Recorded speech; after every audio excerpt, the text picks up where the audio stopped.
It's been about 3 to 4 decades since the first set of biomolecules came into practice.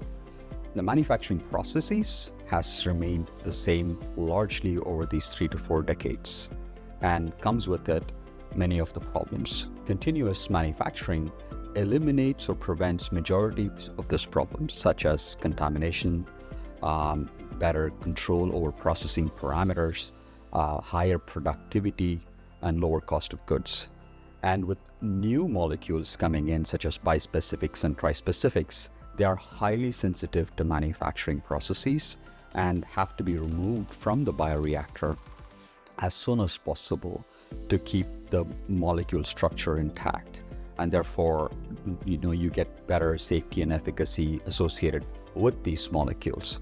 So it's high time that we transition from decades-old technology into continuous manufacturing.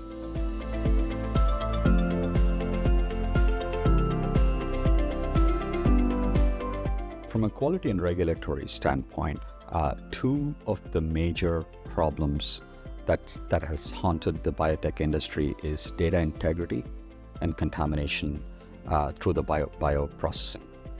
And through fully connected continuous manufacturing, computers are running your manufacturing processes. Therefore, data reliability and integrity is assured by design.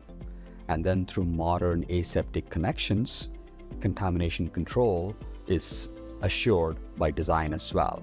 So it's from a quality and a regulatory standpoint, better processing control, better compliance, and therefore it's high time that move towards FCCM, or fully connected continuous manufacturing.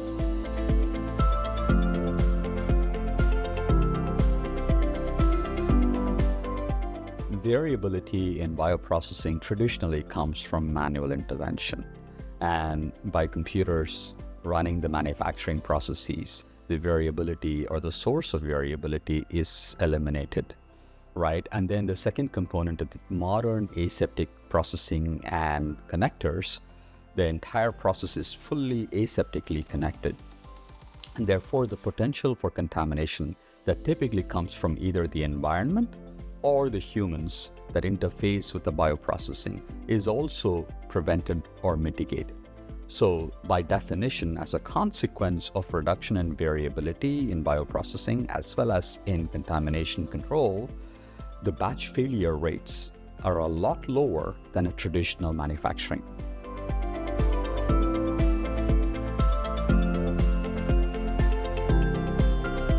Highly favorably, right? The more automation and more inline monitoring that we bring into bioprocessing, it provides better assurance of compliance, data reliability, integrity, and of course the regulators highly favor transitioning from offline testing into inline testing.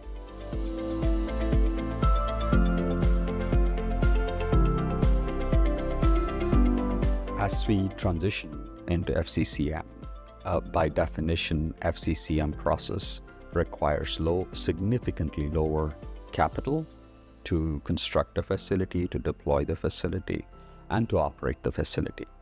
Therefore, in case of supply chain disruption, setting up or even to prevent as a backup network manufacturing strategy, FCCM is much, much easier to set up and deploy.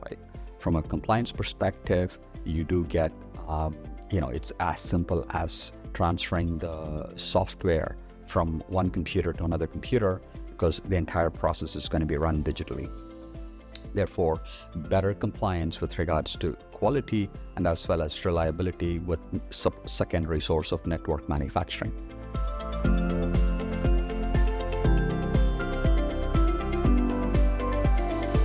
It's certainly understandable for companies that have been using a traditional manufacturing facility to transition into a new manufacturing facility.